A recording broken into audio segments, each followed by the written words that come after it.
बता दिए गौरा के सैया काहे चढ़ेला बेल के पतैया भोगिया धतुरवा से जोड़ लिहानी नाता भोगिया धतुरवा से जोड़ लिहानी काहे मन भावेला मड़ैया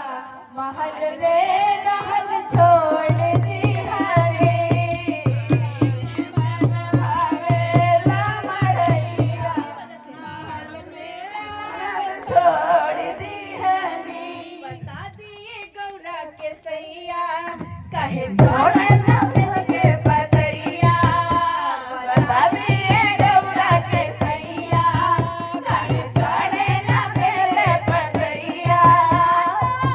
भोगिया धतुरवा से जोड़ लिहानी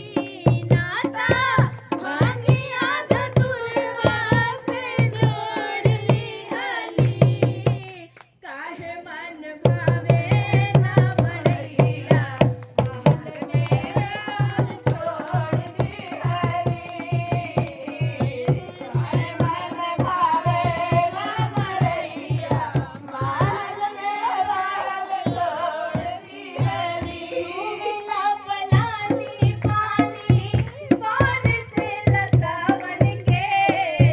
सोनवा के महल रउआ दे देहनी रावण के चुगला पलानी पानी बरसेला सावन के सोनवा के महल रउआ दे देहनी रावण के झूठ देवी देवता के बिटोर लिहानी झूठ देवी देवता के बिटोर लिहानी काहे मन भावेला मड़ैया महल में रहल छोड़ दिहानी काहे मन भावेला मड़ैया महल में रहल छोड़ दिहानी देवता दानव के बात जान गईनी अंदर के पी गईनी विष मंथन भइल जब समंदर के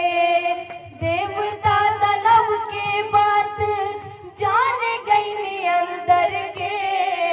पी गईनी विष मंथन भइल जब समंदर के जान के जहर जिंदगी में घोर लिहानी जान के जहर जिंदगी में घोर लिहानी काहे मन भावेला मड़ैया महल में रहल छोड़ दिहानी काहे मन भावेला मड़ैया महल में रहल छोड़ दिहानी बता दिए गौरा के सैया काहे चढ़ेला बेल के पतैया बता दिए गौरा के सैया काहे चढ़ेला बेल के पतैया नाता भोगिया धतुरवा से जोड़ लिहानी नाता भोगिया धतुरवा से जोड़ लिहानी काहे मन भावेला मड़ैया महल में रहल छोड़ दिहानी काहे मन भावेला मड़ैया महल में रहल छोड़ दिहानी